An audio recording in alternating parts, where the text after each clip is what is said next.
Sometimes we have to ask ourselves, what's using my life?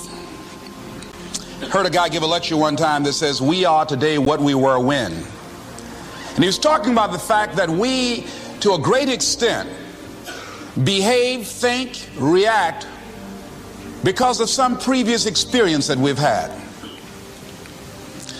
One of the things that we know about life is that it is always changing. Sometimes you're up, sometimes you're down. Sometimes things go real well, and sometimes they don't. Sometimes you're happy, and sometimes you're sad. Now that's that thing called life.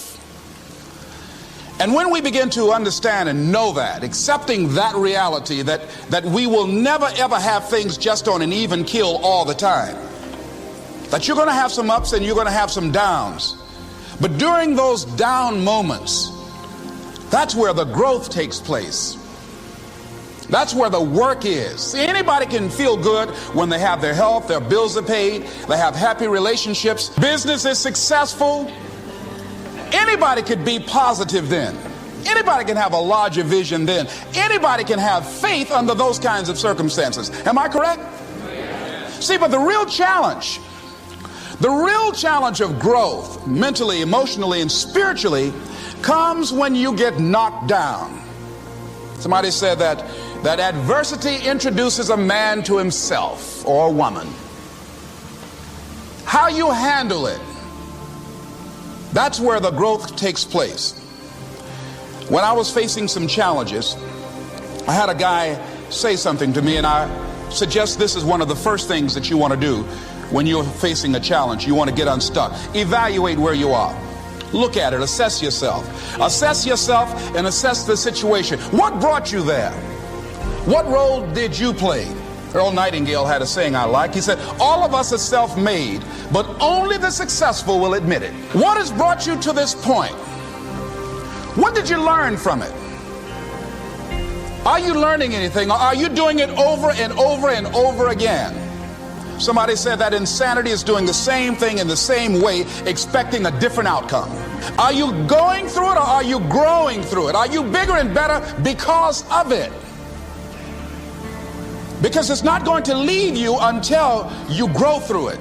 I was going through a major challenge in my life that was wearing me out, that was using me.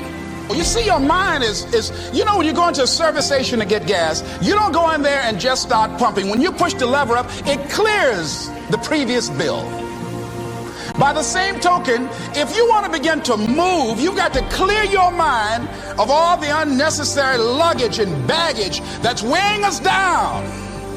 I couldn't move, I couldn't think about what am I going to do to get out of this situation, because I was so concerned about what happened and what he did to me and how bad it was. I was so stuck in that I couldn't even focus on what I should have done.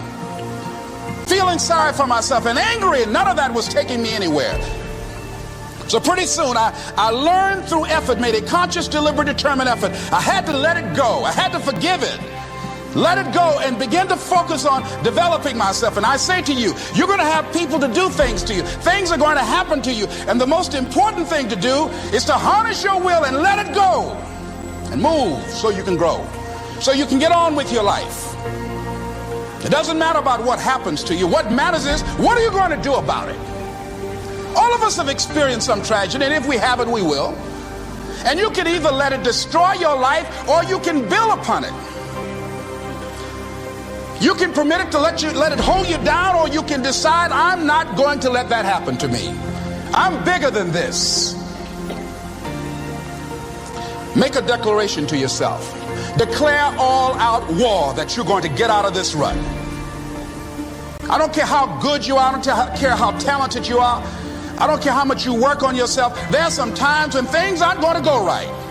They just are not going to go right. There are times when anything that can happen will happen. Murphy's Law will be knocking at your door.